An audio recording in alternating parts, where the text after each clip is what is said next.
Welcome, Conor. Welcome, Zhenya. Hi, everybody.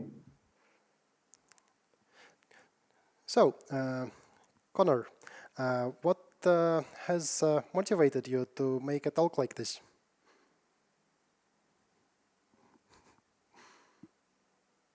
Conor, it looks like you're muted. Sorry, right.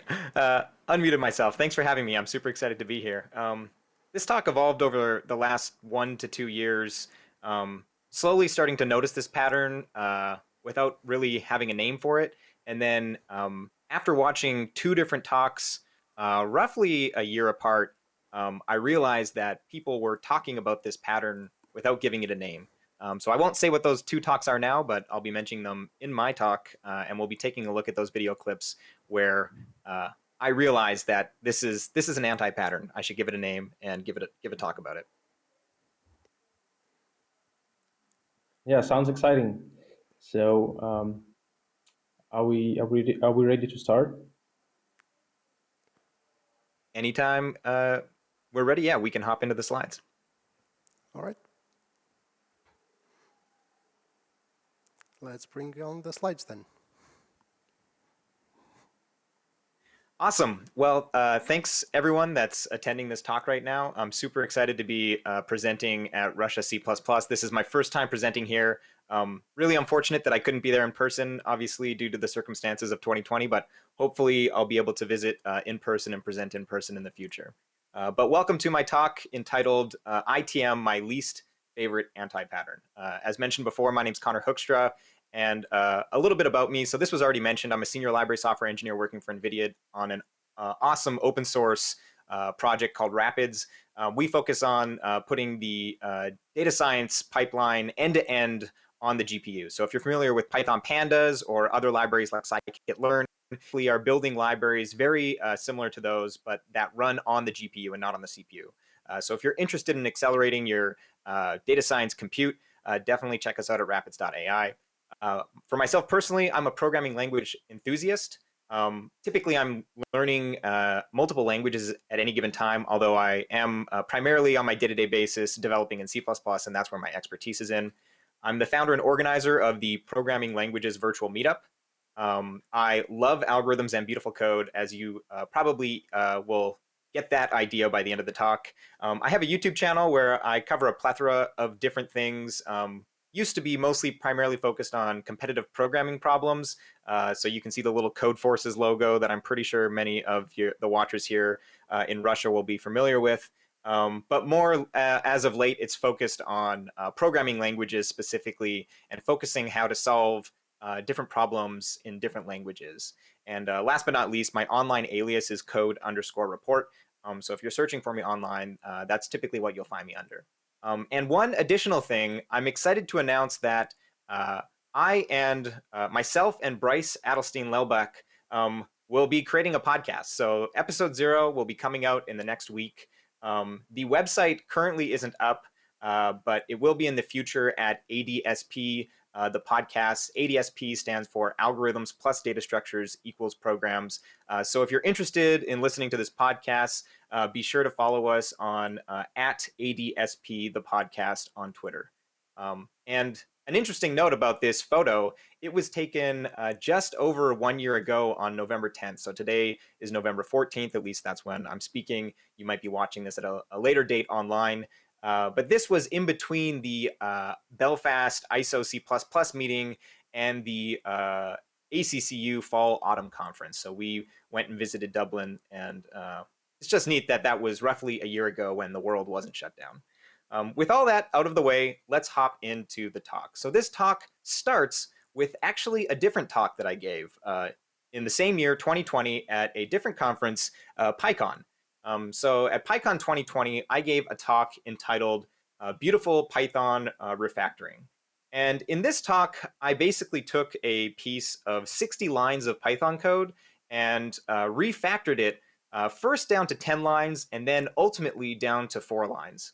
And this was supposed to be a beginner talk, an introductory talk in Python that just highlighted different techniques for writing more elegant and readable code that I didn't know when I first started developing. So as a junior developer, there's many things you don't know and just aren't aware of that, 5 years later, when you're making your way towards being a senior developer, you now have a bunch of extra tools for writing more beautiful and elegant code and little sort of refactoring tricks. So sort of patterns that you see and that you can immediately recognize. There's a nicer way to do that. So what I'm going to do now is skip over to a little slice of that talk, and we're gonna look at the refactorings that I did. So you don't need to be a Python expert to understand this code. It'll be pretty clear what the equivalent code would be in C++. So this is the small piece of code that we're going to refactor. We're going to do 3 different things to it. Essentially, what we have here is an index I, an empty list column, and a for loop. And for each of the iterations of our for loop, we are adjusting I and our column. So the first anti-pattern here is the following. Whenever you have an index outside a for loop, and then for each iteration of that for loop, you're incrementing that index, this is an anti-pattern. Most languages have a function for doing exactly this, and that function is called enumerate most of the times. So here what you can do is, instead of declaring I and then adding 1 to it for each iteration, you can just pass tr elements 0. So basically we have a 2D matrix or a table, and we're taking the first row of this and then looping through the elements in that first row. If we pass this to enumerate, what it's going to do is zip it together with the index. And then we can immediately destructure the index and the element into I and t in that for loop. So they call this destructuring or iterable unpacking in Python. The equivalent of this in C++ is showing up in C++ 17 with what I'm sure many of you are familiar is called structured binding. So this is basically the same thing that we're seeing when we have for I, t.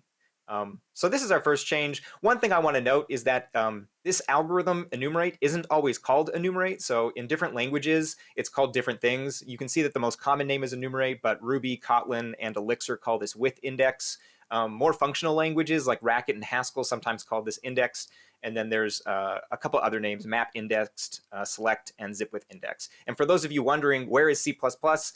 C++ has a proposal to get this in C++ 23, and the current proposed name is enumerate. So right now we don't have it, but we are getting it in the sort of ranges C++ 23 extensions to C++ 20 ranges. So back to the piece of code that we had before here. That was our first change. Now let's take a look at our second change. The second change that we're going to notice is that after we've sort of used enumerate, we're only using I in one place, and that's to print out some information. So this code initially came from a blog that was telling you how to basically scrape information from a website. So my guess is that this was just sort of debugging information to help the reader of the blog. But at the end of the day, we don't actually need this. So the second change we can make is just to delete the print statement and the I. And we can then also get rid of the enumerate. So our code then becomes this. And this brings us now to the third change that we can make. After, if you note here, we're sort of declaring t.text content in a temporary called name. We don't really need to do that. We can put that in here.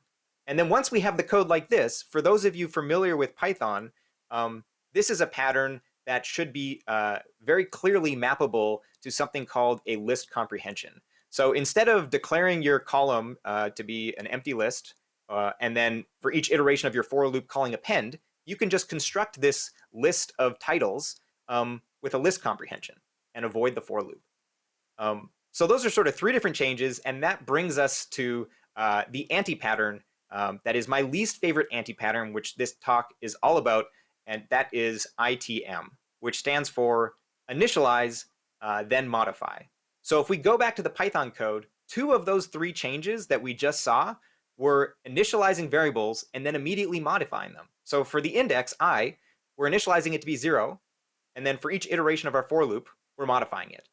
And for the code that was converted to a list comprehension, we're declaring our column, which is just an empty list, and then for each iteration of our for loop, calling append to it.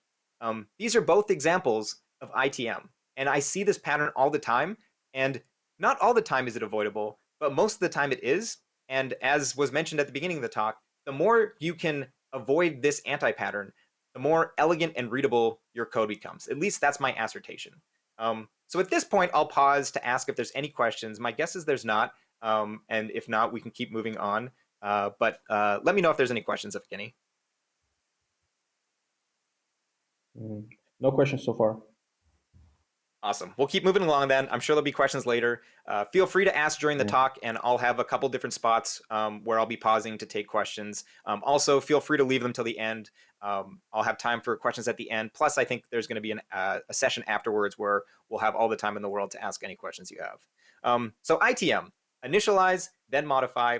It's my least favorite anti-pattern. How did I discover this? So I did not create this anti-pattern. I learned this anti-pattern specifically from two different talks. The first talk, and so we're going to take a look at both of these talks. The first talk that I learned this anti-pattern from, or like I didn't have a name for it at that point, but this is where I started to think that this might be an anti-pattern, was the following. It's one of my favorite talks of all time, C++ Seasoning by Sean Parent from the Going Native 2013 conference. So let's take a look at what Sean had to say in this video clip. So goal number 1. No raw loops. So no raw loops. At minute 210 of C++ Seasoning, Sean Parent said the following. So that leads us to the question. What is a raw loop? Well, let's go back to the video to see what he had to say about that. What do I mean by a raw loop? Well, a raw loop is anything that's inside a function where that function is doing something that's much more than just that loop. Okay, that's a great definition. So any loop that's inside a function that's doing more than just what that loop is doing. So are there any alternatives to raw loops? Well, of course. Let's go back to Sean's video to see what he had to say about that. So, alternatives to raw loops. Use an existing algorithm, right? We got a bunch in STL. Prefer the standard algorithms if they're available. That just makes it easier for the reader of your code to come along and know what you're doing. People know what sort is. So use an existing algorithm, and preferably use a standard algorithm if there's one available to you. So that's awesome. And I'm not going to go and play the rest of Sean's video because I don't want to just plagiarize all of his words. But the most important point, at least that's relevant to this talk, is where he goes through a list of drawbacks of raw loops. And one in particular stands out for this talk, and that is the following. So let's take a look at what Sean has to say about what one of the drawbacks is. What variables are modified in that loop? How much do I have to understand the body of that loop in order to figure out what this whole function is doing? So what variables are modified in that loop? This is the code, or the quote, that started to make me think that anytime you have a piece of code that's constantly modifying a variable, that's an anti-pattern.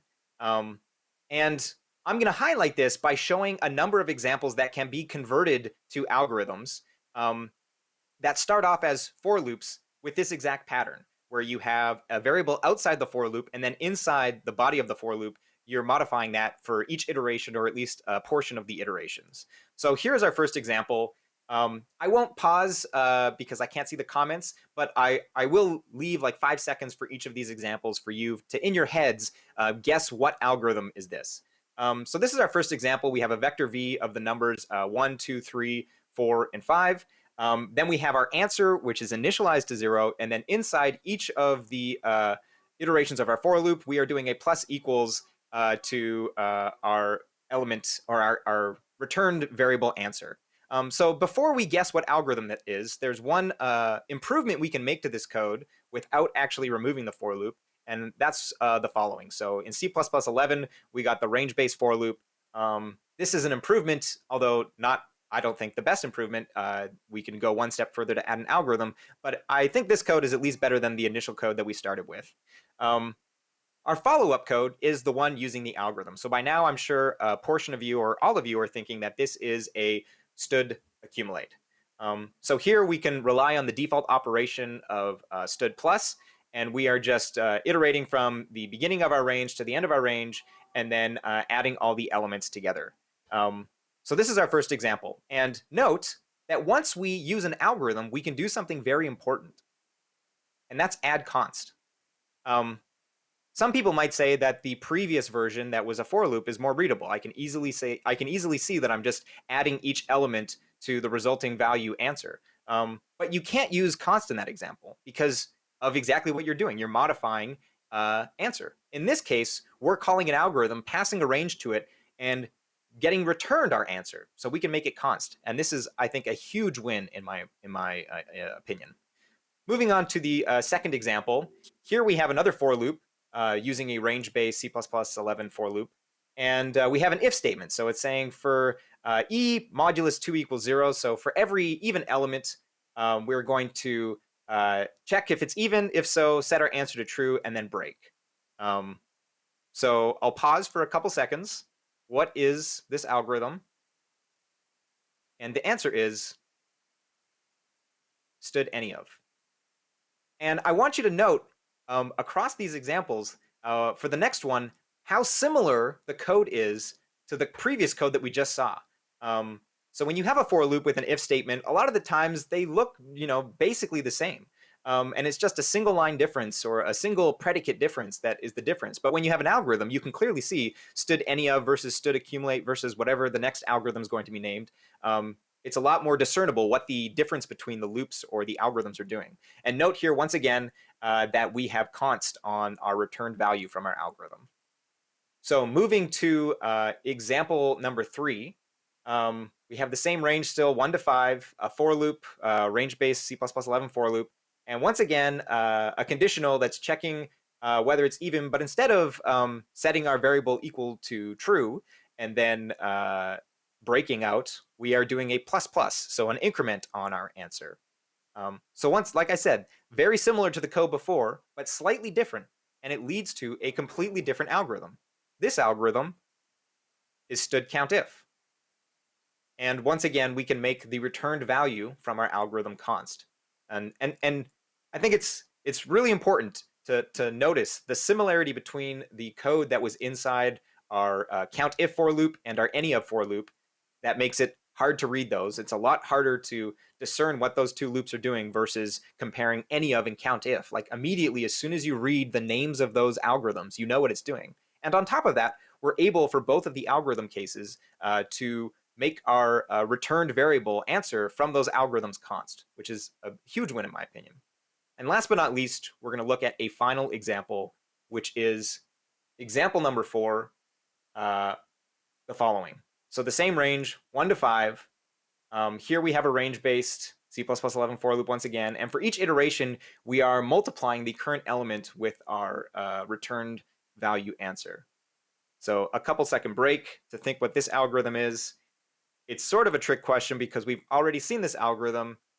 It is stood accumulate once again, but instead of using the default binary operation that is stood plus, we're overriding that with a custom binary operation, which is stood multiplies. And note that these are both available to you in your standard headers. And once again, beating a dead horse, but we can make the return value from our algorithm const, which is a huge win, in my opinion.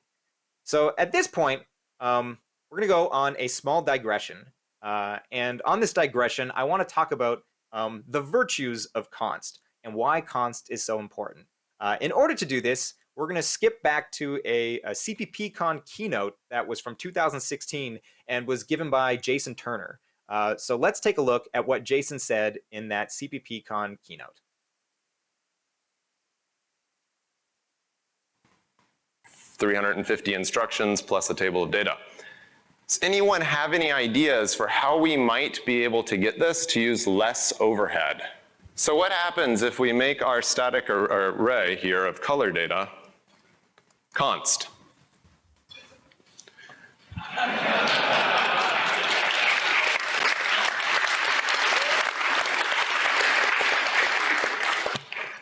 So if you don't use const anywhere you can, I bet you will after this talk. So in case it was not clear to see what was so amazing about this clip from Jason Turner's CPPCon keynote in 2016, he took a piece of code that he was developing in Compiler Explorer by Matt Gaubolt. And without the const, it was generating roughly 350 lines of assembly. And then when he added the const, it dropped down all the way to 6 lines of assembly, which is what you can currently see on the video clip. So I can't make a stronger argument for using const than this. Don't listen to me. Listen to Jason Turner. Use const when you can. I think the biggest benefit of it is that it leads to more readable code. You can immediately see that you're not going to modify a variable later. But there's also like assembly and performance and binary size arguments to be made for using const. So you can argue the readability perspective. You can argue the assembly generated perspective. The point is, you should use const when you can. To further highlight this point, if we take a look at our first accumulate example, where we're just adding up the numbers in our list, and we have to add const in like explicitly. So right now there's no const there. By default, this is a mutable variable. That's the default that we have in C++. In one of our sibling languages, Rust, this is one way you could write the equivalent code. So here we've got our vector 1 to 5. We have to call this this dot iter method, and then we can call fold, which is the equivalent of accumulate in Rust. But note that when you use the let keyword in Rust, it is by default the equivalent of auto const. In order to make answer, the ans variable here, modifiable, you have to use the mut or the mute keyword. So newer languages are not making the mistake that C++ made 40 years ago. You can't really fault us because, I mean, we're a 40-year-old language. And the fact that we have const from the beginning was awesome. But the point is that newer, more modern languages are making their variables by default non-modifiable. And that if you want to modify them, you have to either use a different keyword or add a keyword to your declaration of that variable in order for them to be modifiable. And just an extra note, the Rust compiler is absolutely fantastic in that, in this case, so where I added mute here, in this example, I'm not actually modifying it. I just did it for, to make some slideware. But the Rust compiler then went and warned me and said, hey, you're adding the mute keyword to your variable declaration, but then you're not actually modifying it. So you should remove the mute is what it's recommending you to do. And I think this is absolutely fantastic. I know that C++ Clang Tidy is working on the equivalent of this in C++, which is to recommend adding const to a declared variable that isn't modified, but it's still in the process of working through the development of adding a Clang Tidy check. But look forward to in the future the equivalent of this Rust warning in C++ Clang Tidy. That is the end of my digression. And before we get to the second talk that inspired the ITM anti-pattern, I will pause to check with Evgeny if there's any questions at this point in time. If not, we can just keep moving along. There was a question about the Rust constness, but you've already asked that that Clang is already preparing this functionality into the compiler. So the question has been asked. Okay, awesome. Yeah, and I said that explicitly because when I discovered this in Rust, I was like, how come we don't have the same thing in C++?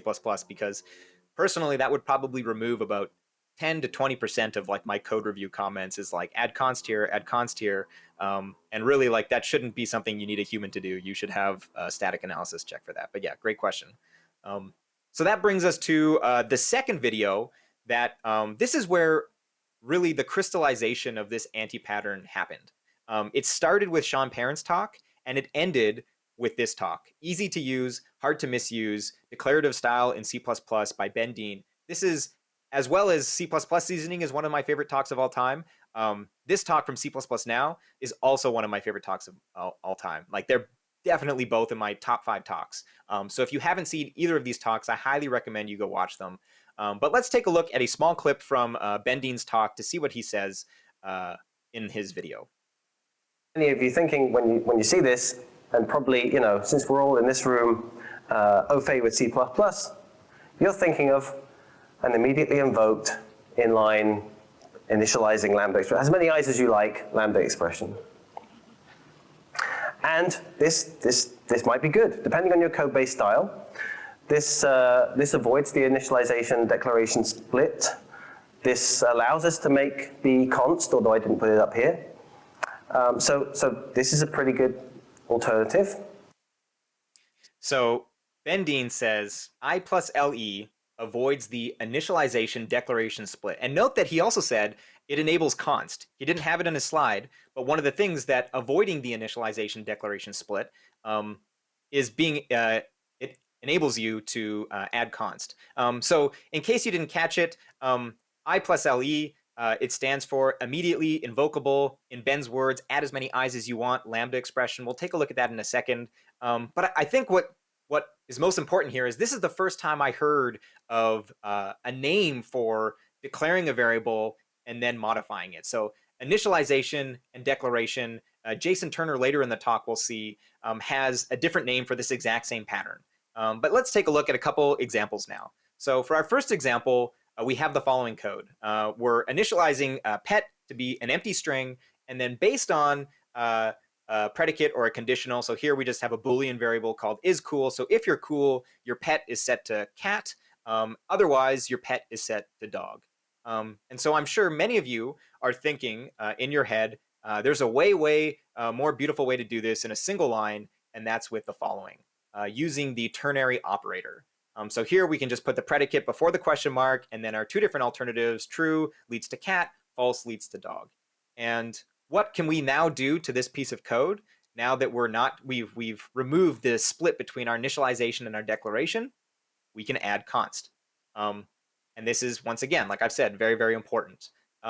If we take a look at the same example, but modify it a bit, it sort of breaks down. We can't use the ternary operator when we just don't, when we have more than just an expression that we can return. So here, because we have cat and dog, we can use the ternary operator. But if we have the following example where we're returning pet equal to cat and pet equal to dog, but we have some other logic or stuff that's happening, like we're printing something out or doing something with side effects, this becomes a lot more tricky.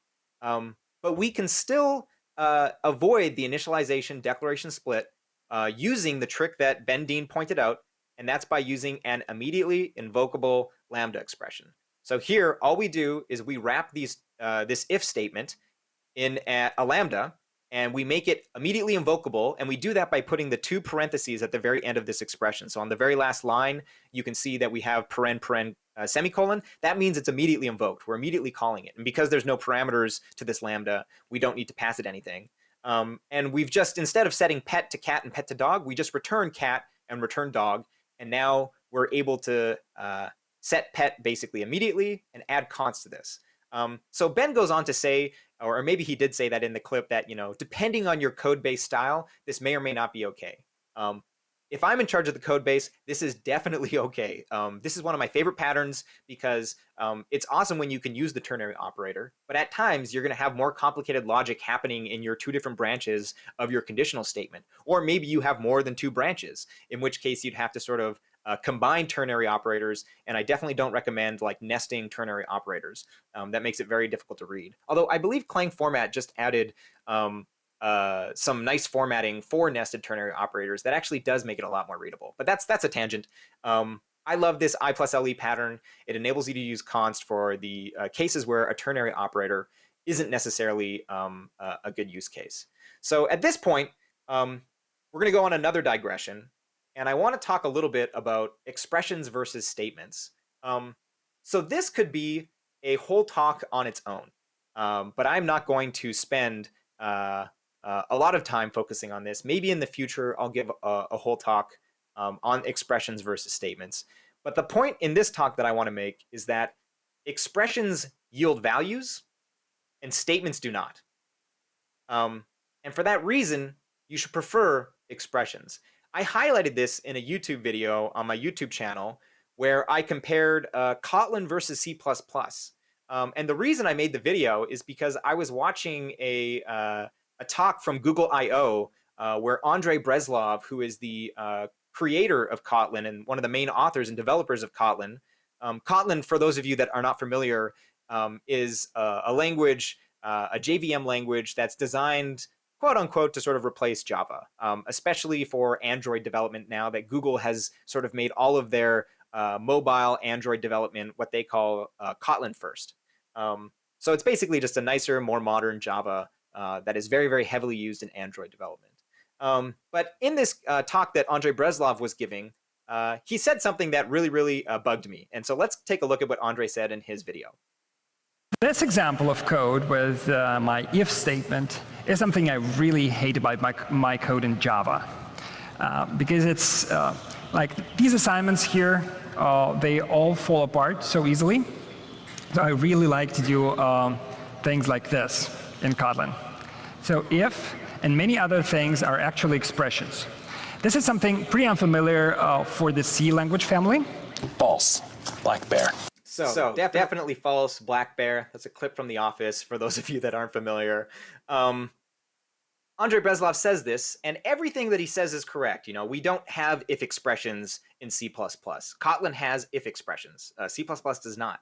But when he says you can't write code like this in C++, that technically is not true.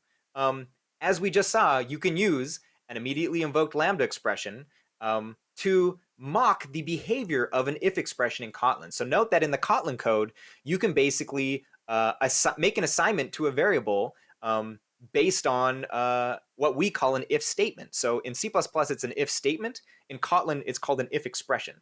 But we can just wrap our statement in a immediately invoked Lambda expression. So wrap our statement in an expression, and then we can do the assignment. Yep.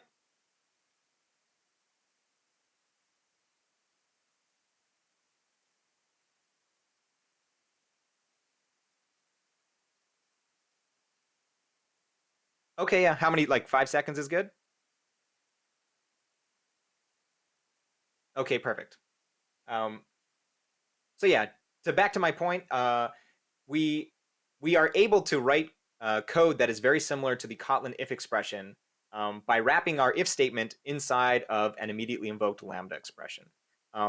Furthermore, on this point, some languages, for example, Elixir. So for those of you that aren't familiar with Elixir, Elixir is basically a combination of two different languages. Ruby, which is a dynamically typed, interpreted language that's used a lot for website development using the Ruby on Rails platform, combined with the actor model language, Erlang. So basically, Erlang plus Ruby equals Elixir. Elixir is an entirely expression-based language. Elixir does not have statements. Even when it has code that looks like a statement, it's an expression.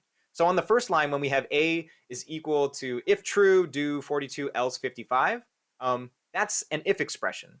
But on the next line, it has if false, do 42, end. So in this case, there's no else, which means like, what do you assign to B in the case where you don't enter the if expression?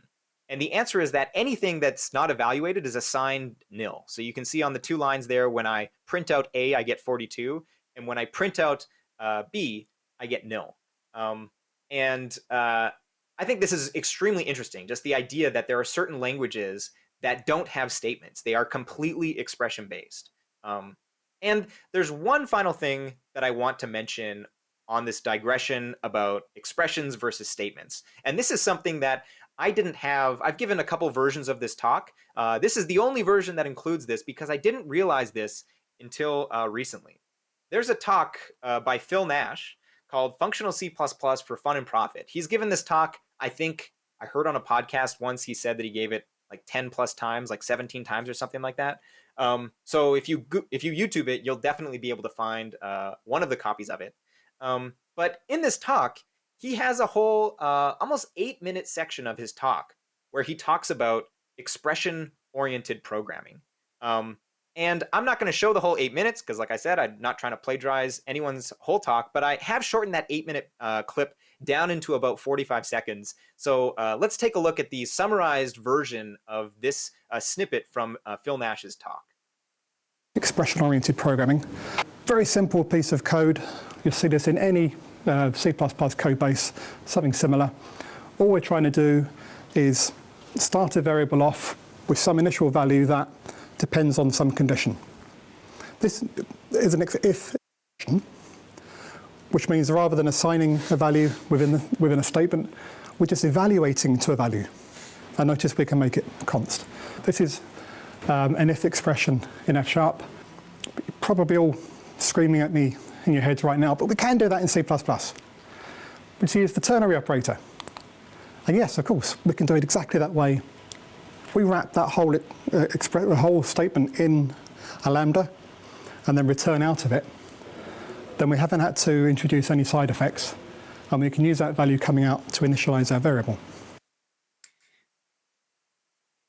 So there's two things I want to say about this clip.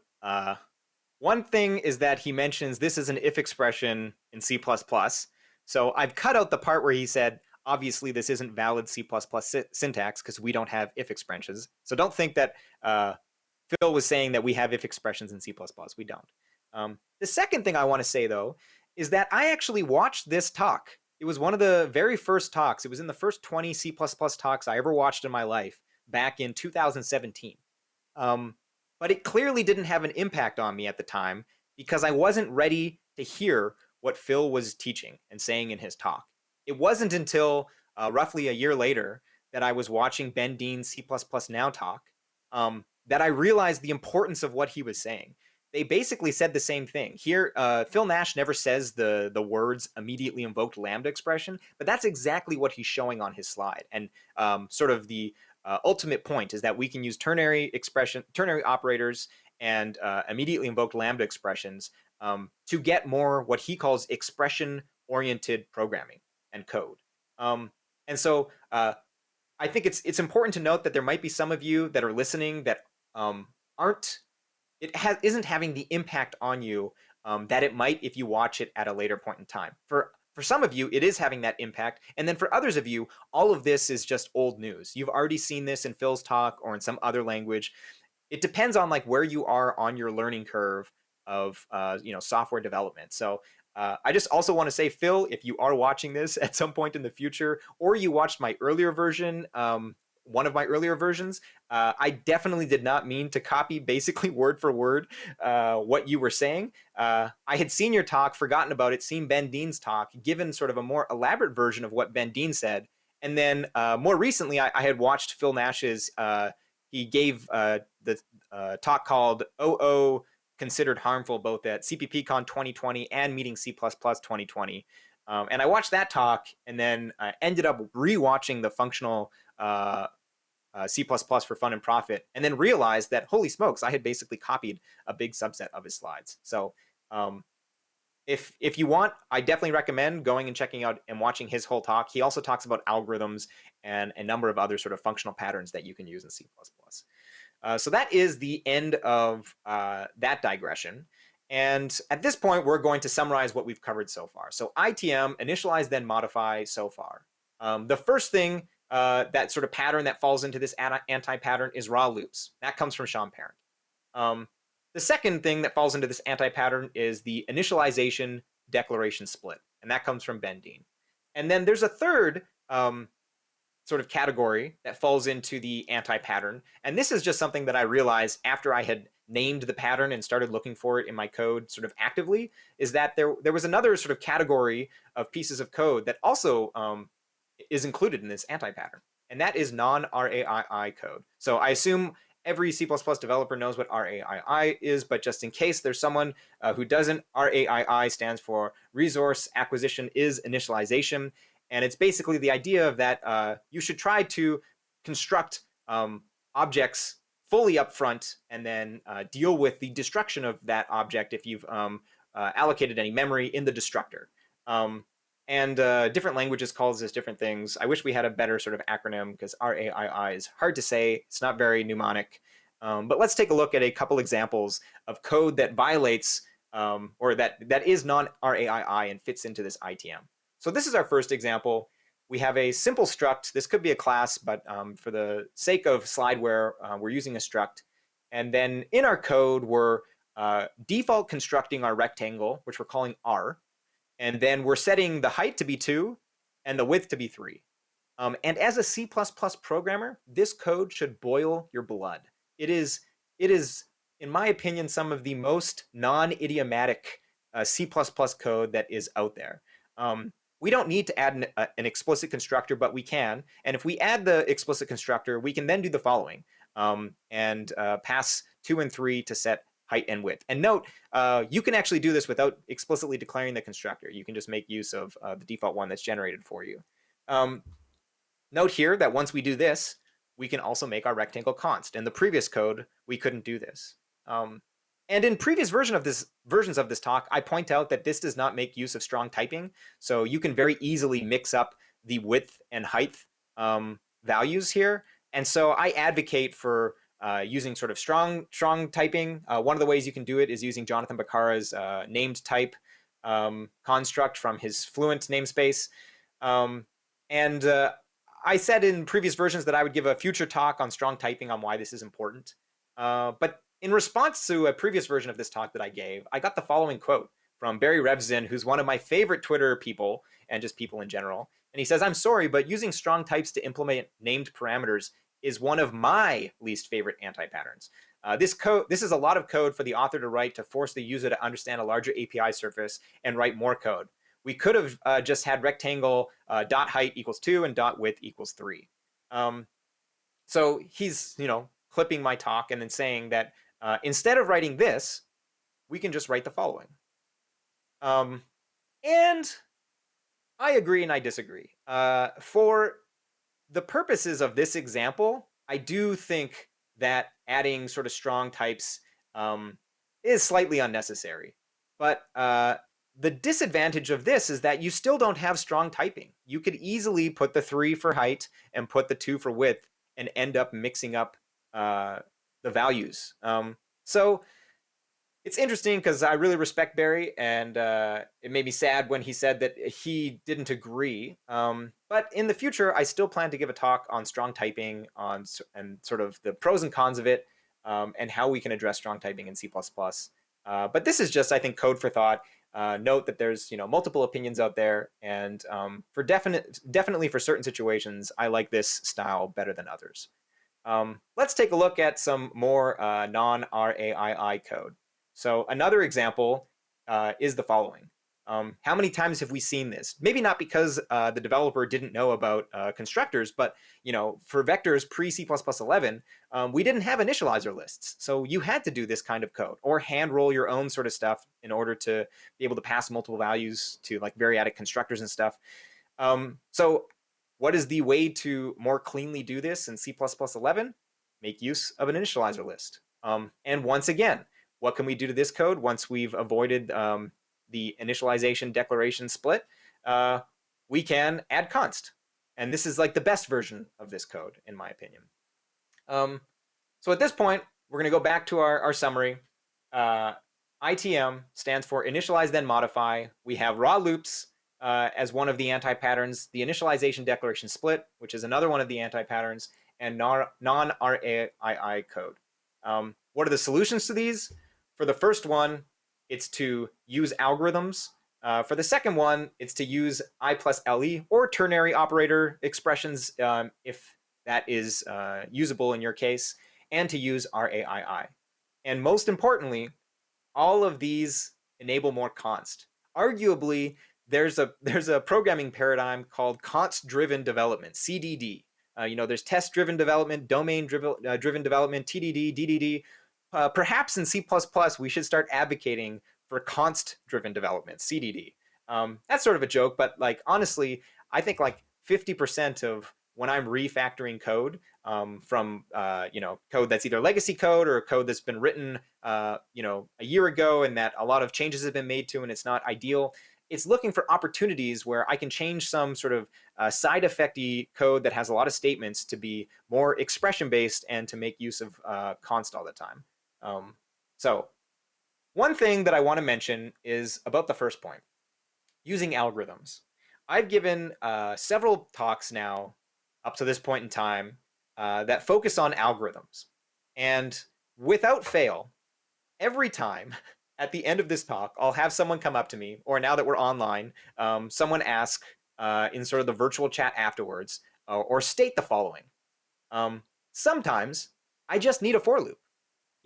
You advocate for not using raw loops, but just sometimes I need one.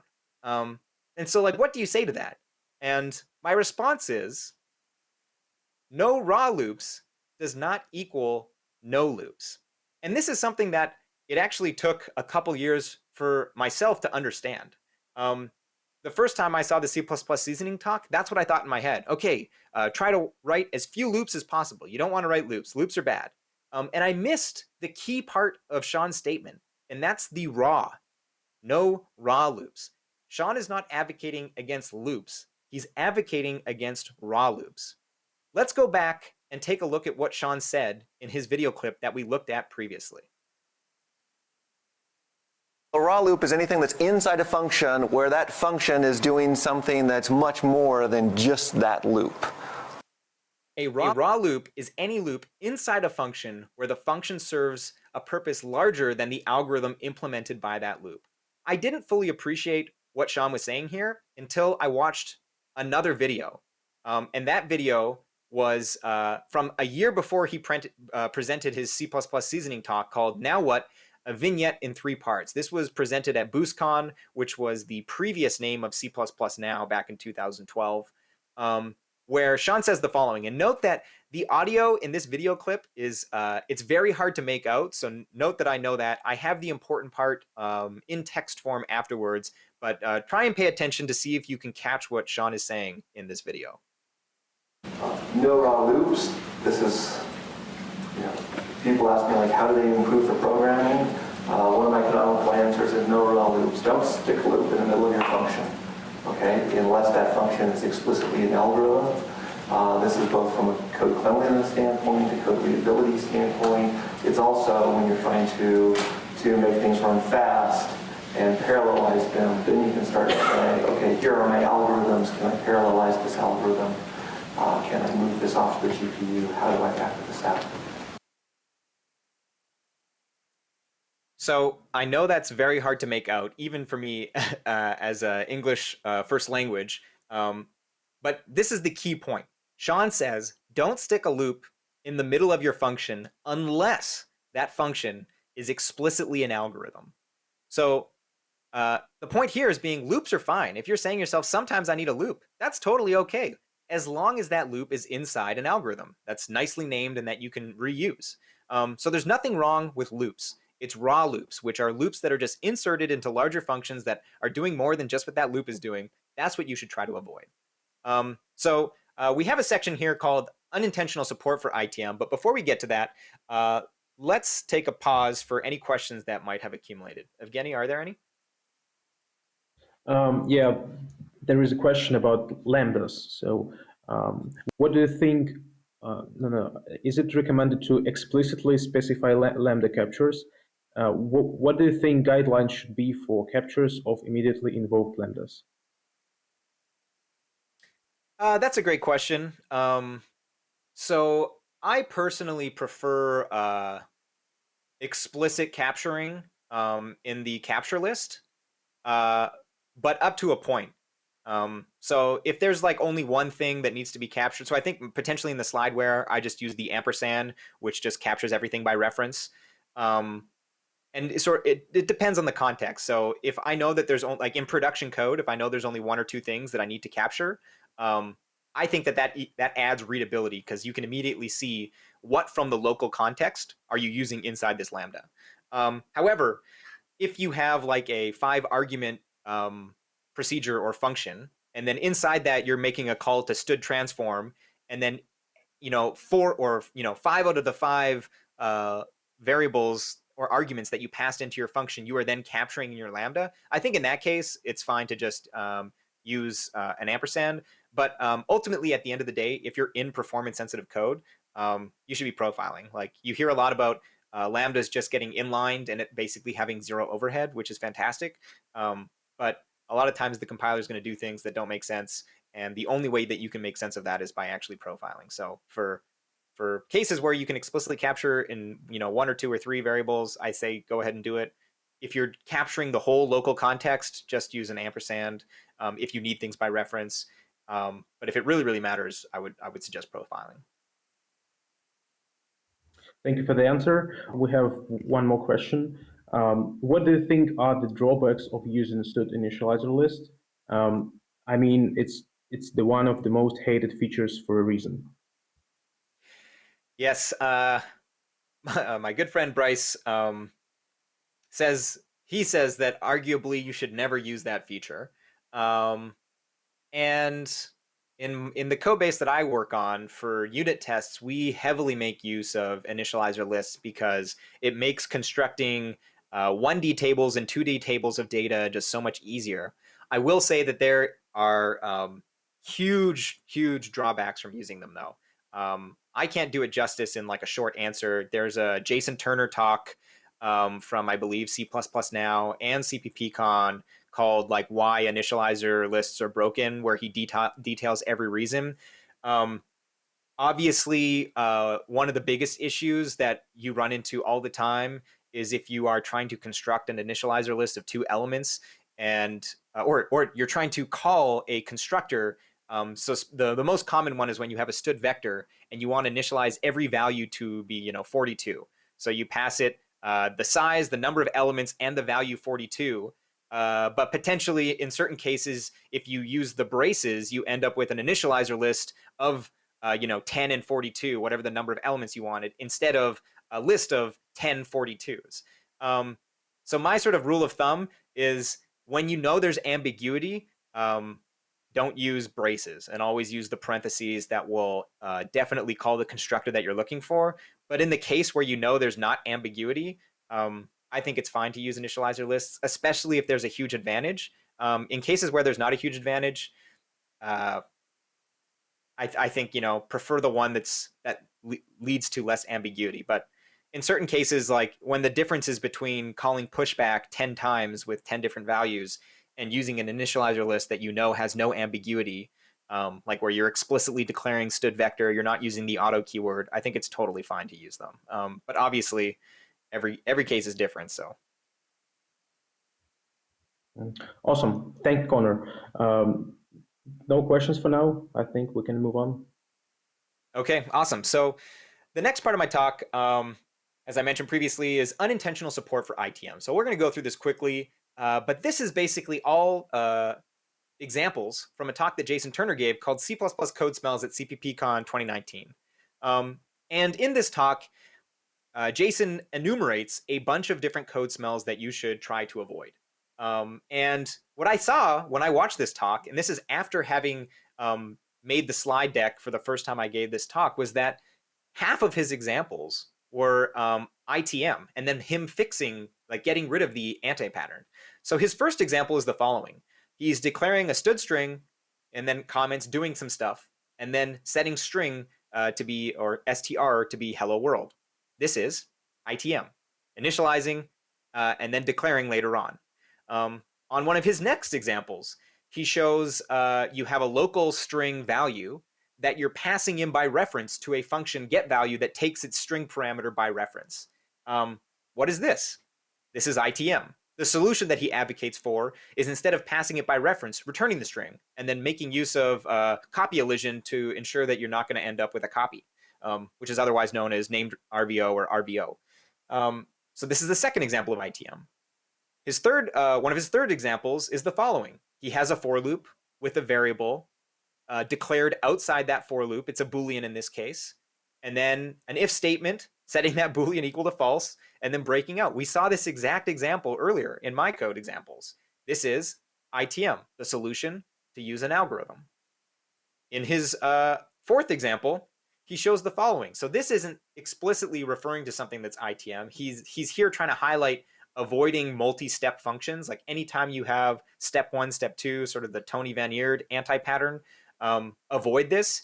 But in this example, even though he's talking about something completely different, he also has ITM.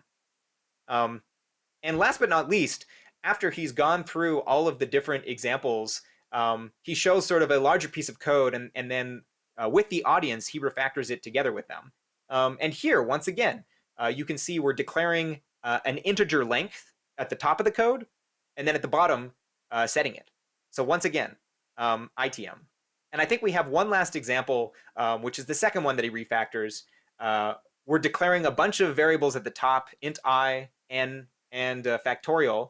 And for the I and the n, we're not setting those until later. So you can see in the for loop is where we set the I, and then we're reading in from standard cin. So we have ITM here as well. So the point of sort of this digression, you didn't need to follow all of those code examples. I know we went through them quickly, but we've got code smells, and this is not the full list that Jason goes over in his talk, but half of them from this list, all in his code examples, violated ITM. So the point here is that if you're not convinced, go watch Jason Turner's talk, and he makes a lot of the same points. After he goes through all of these, he says something really interesting where I've sort of come to the same conclusion as well. So let's take a look at a clip from his video to see what he has to say. What are the conclusions that we've come to so far? It's one thing that keeps coming up that hasn't really been explicitly mentioned. I'm going to walk through these, review. What do you see here? Const. What do you see here? Const. What do we see here using the algorithms? More constable. So, what kept coming up? Const. It's not like this is the first time that const has ever been mentioned at a C++ conference. Now, this, I don't know if this is going to work. Marking everything const that you possibly can. Not like, oh, I have to, and then getting away with whatever you don't have to, but turning it around and saying, mark it const unless I absolutely can't. Because then, remember, the compiler is your friend. So, spoiler alert, the clip didn't work in Jason's slides, but I added it in. So here, they're both advocating for const, and I can't agree more. So if you don't want to listen to me, listen to Jason, listen to Kate, and listen to Phil. So with that, we're going to hop into two final examples in the last 10 to 15 minutes here, and then we'll have a couple minutes at the end for questions. So at this point, we'll hold questions till the end. So this first example is actually a Python example. And it came from a quote that I got after I gave my very initial talk, the refactoring talk at PyCon 2020. So Michael said, it's very enjoyable, trying to overcome the anti-pattern of ITM, straightforward for lists, but I struggle with dictionaries. So dictionaries are the equivalent of unordered maps in C++ or hash maps in any other language. For example, if I have a nested dictionary of a string of lists or strings and lists, and I want to turn each element of the list into a key and count how often it occurs. How do I do that? So let's zoom in on this code. And so basically what the question was asking is I have a dictionary where the key is a string, in this case it's a name, and then the value is a list of strings. And what's being asked here is they want basically to focus on just the values in the dictionary, and they want a frequency count of how many times does every unique name show up in the values. So in this case, you can see there's 3 cats, 2 Bobs, and 1 Sam and 1 Jen in the list of strings. So basically, we need a way to sort of concatenate all the values of the dictionary together, and then to do like some sort of std unique with like a std count somehow. But we're going to do this in C++. So here the code, we have basically a nested for loop, and we're going to ultimately refactor this down. So we start off with an empty dictionary, and ideally we want to get down so that we can avoid the ITM. So the first thing is, like, I am not a Python expert, so I'm not sure which one's more idiomatic. But the first change that I make is the following. So if you look on the line before, they sort of have this for I in nominated and then for name in nominated I. This is a way of sort of looping over your dictionary. I think the more easy way to read this is to turn your dictionary into sort of key value pairs with dot items, and then you can immediately destructure the key and the value of each of your key value pairs in your dictionary in the same line. And the thing that you'll notice from this is that we actually don't care about the keys, which makes sense from what the person was asking. We just want the values. So the underbar in the first for loop shows that sort of for the key, we're ignoring it. So we can actually completely remove the items and the destructuring and ignoring the key and change the items to dot values, which is a lot nicer in my opinion, because it's explicitly saying in this dictionary, let's loop over each of the votes in the sort of list of votes, which we can get from dot values. At this point, we'll skip down to the if statement. And here it's saying if our name that we're looking for is not in our dictionary, or the sort of list of, it's not in our dictionary currently, set it to 1, otherwise add 1 to it. And if you know anything about Python, you'll know that here we're using a dictionary, but there's actually a different kind of dictionary that is explicitly for this pattern. And that's something called a default dict. So here, if we use a default dictionary, we can just do plus equal to 1. And then if it doesn't exist, it'll initialize it to 0 and then add the 1 to it. This is very, very similar to how the bracket operators works on the stood unordered map in C++. You can just do bracket operator equals +1, and it will default basically initialize a value if the key doesn't currently exist in your unordered map. So that's super nice. Now that we've gotten it down just to basically these two nested for loops, the first thing we want to do is find an algorithm for concatenating the list of strings that represent the values of our dictionary. So if you know Python, you'll know that there in the itertools library, there is an algorithm called chain. So this is basically, if you have a list of lists, you can concatenate this to just have a single flat list by calling itertools.change. I've abbreviated itertools as it, as you can see from the imports at the top, and then go asterisk, nominated.values, and now we just have a single list. And because we have a single list, we only need a single for loop now. And this looks very similar to the code that we saw way at the beginning of our talk that was for appending to our column. Now we're just doing sort of +1 equals to our dictionary. And if you're familiar with Python, you'll know that this pattern exactly right here, there's a data structure for, and that data structure is called counter. So if we pass our list of values to counter, it's going to return us a dictionary where the keys are the unique values, and the values are the number of times that value shows up in our list of values that we pass to it. So here we've gone from basically our initial nested for loops that had if-else at the very bottom level, and we've reduced it down to a single line that avoids ITM, and in my opinion is a lot more readable and beautiful. And the result of this, as I sort of mentioned earlier, you can see Kat shows up 3 times, Bob shows up twice, and Sam and Jen show up once in the list of strings that are the values in our dictionary. And on a small side note, I just think this is interesting. If you count the number of parentheses in our single line, you get, I believe, 6. And if you compare this to a Lisp dialect called closure, and you count the number of parentheses in nom-count dict, there's 4. So one of the criticisms of Lisps is that there's parentheses all over the place. In the Python solution, we have 2 more parentheses, and it has this sort of inside-out reading. So first you have to read nominated.values, then you have to chain them, and then you have to pass that to the counter data structure. In the Lisp code, your code isn't inside out. It reads linearly. So nominated is our dictionary, vals is to get the values from that dictionary, flatten is the equivalent of chain, and frequencies is an algorithm for doing exactly what counter does in Python. And we have 2 less parentheses. It makes use of the arrow, which is a threading macro. I don't have time to talk about that now. But my point here is give other languages a chance. Don't just listen to what other people say about other languages. It's not always necessarily true. And I think this is just sort of highlighting if you count the parentheses on this slide, it's 4. If you're interested, so we've seen counter and frequencies as 2 different names sort of for the same thing. So in Lisp dialects, getting sort of a hash map that has as the key the unique values, and as the value the number of times it shows up is called frequency. Haskell calls this count. Data science libraries calls this value counts. I think also SQL does as well. But yeah, that's just a fun fact.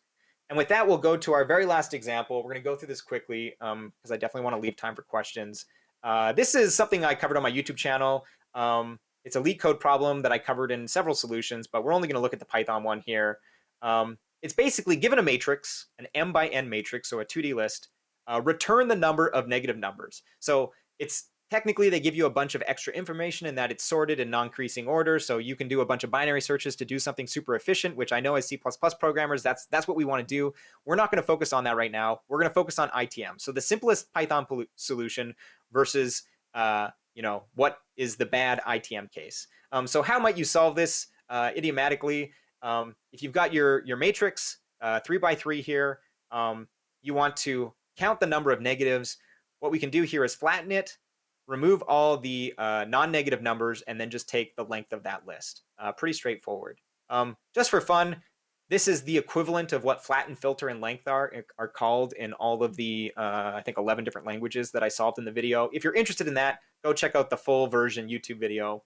But what I want to highlight here is the Python solution. So this is a solution that I show in my video, and I say typically this is what you will see from university students.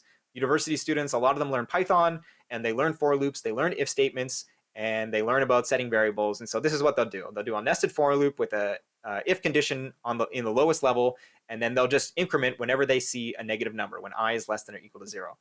And I say, please, please, please do not do this. This violates initialize, then modify. This code makes me so sad. Prefer something that looks like this. So this isn't a list expression. This is something called a generator expression or a list comprehension. A generator expression is very similar to list comprehensions in Python, but instead of the brackets, you end up with parentheses. So here we basically have a nested for loop in the form of a generator expression, and then it's saying anytime I is less than 0, that's going to return you true, and then you can sum up those. Technically, I'm using the Boolean implicit conversion to 1, so you might want to use a conditional expression to actually explicitly cast these to 1s and 0s. But then we pass this generate expression to sum, and in a single line, without violating ITM, we can solve this.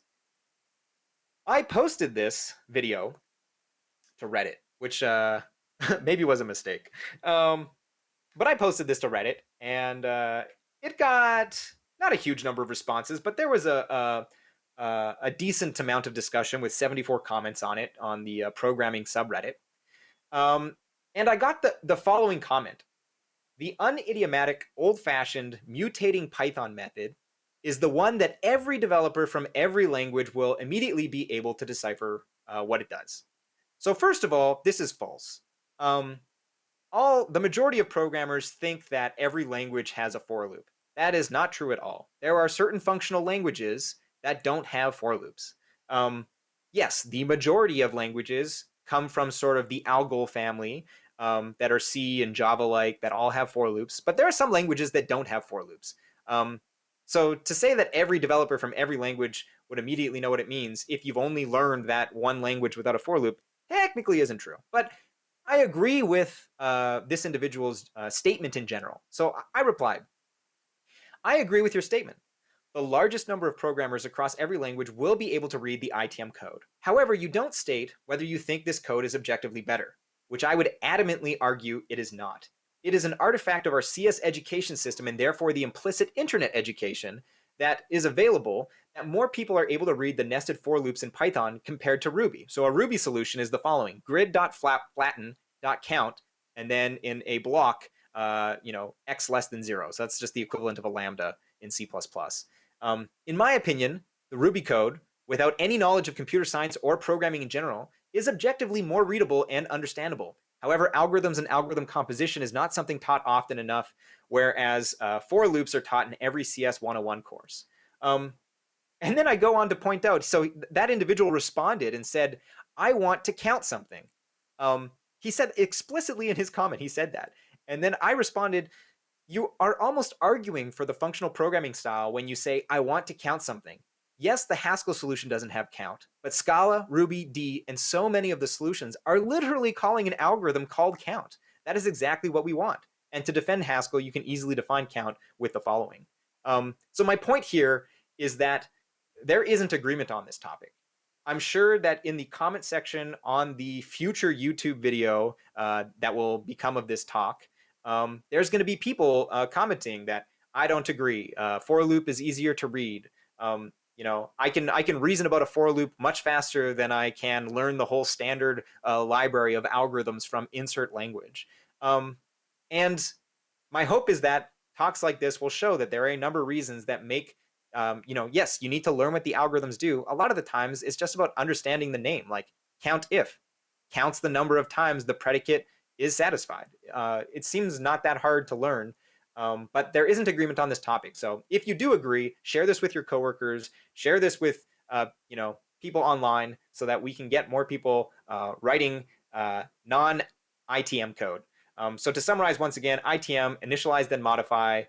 It first came from raw loops, which was mentioned by Sean Parent, then by Ben Deane, who termed the initialization declaration split, which was later sort of retermed by Jason Turner, who called it the construction assignment split, and also non-RAII code. These are the three sort of anti-patterns that make up ITM as a whole.